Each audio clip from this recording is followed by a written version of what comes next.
Hi, good morning. Good morning కాదులేండి, 11:30 అవుతుంది time. ఈ టైంలో కిచెన్లో ఏం చేస్తున్నా అంటే పనంతా పొద్దున్నే అయిపోయింది, వంట ఇట్లా బాగా డ్యూటీకి వెళ్ళిపోవాలి కాబట్టి నేను నా కోసం టీ పెట్టుకుంటున్నా. ఈ టీ లేకపోతే ఈవినింగ్ వరకు మన పరిస్థితి ఒక 1 మంత్ బ్యాక్ పడుకున్న ఒక లాగా అయిపోతుంది. పండగ పూట కూడా తిట్టించుకోవడం ఎందుకు అని, అంటే సింగిల్గా పెట్టుకో తాగబుద్ధి కాదు, ఎవరైనా ఉంటే బాగుంటుంది కదా అని అనుకుంటా. కానీ కొన్నిసార్లు అలాగే చేశానన్నమాట. పొద్దున్న వెళ్ళిపోయినా అలా వెళ్ళిపోయినా వదిలేస్తానా. ఈవినింగ్ వరకు నాకు హెడేక్ వస్తుంది, ఒక రకంగా వస్తుంది. ఇంకా పేషెంట్ ఇంకా బాగా వచ్చి బండన బూతులు లెక్క తిట్టారులేండి, కాకపోతే బాగా విసుక్కుంటాడు. ఎందుకంటే పాపం పొద్దునంతా పోయిపోయేస్తాడు కదా, వచ్చేసరికి పడుకొని అంటూ ఉంటే ఇంకెట్లుంటుంది, ఆయనకి కోపం వస్తుంది కదా.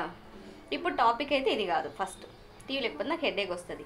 కానీ అసలు విషయం ఏమైందంటే దీనికి ముందు ఒక టీవీ పెట్టుకున్నా, కానీ చిన్న వీడియో ఎడిటింగ్లో పడి టీ మర్చిపోయి గిన్నె కాస్త ఎట్లయిందో చూపిస్తా.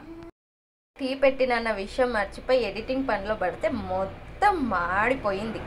మాడలేదు, మొత్తం ఇంకిపోయింది. ఇంకొద్దిసేపు నా పెద్ద కొడుకు చూసి మమ్మీ పొయ్యి మీద ఏం పెట్టావంటే టీ పెట్టానని వచ్చేలోపు అది మాడిపోయింది.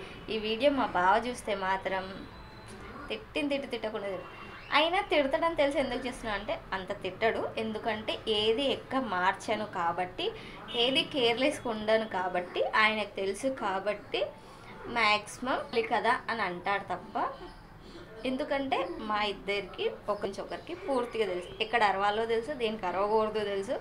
మా రెస్పాన్సిబిలిటీస్ మాకు తెలుసు కాబట్టి ఏం అరవడు, పర్లేదు. నా ఫస్ట్ వీడియో మా బావే చూస్తాడు.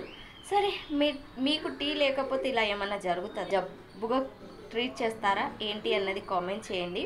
అలాగే ఇంతవరకు చూస్తే ప్లీజ్ లైక్ చేయండి, subscribe. Thanks for watching. Bye bye.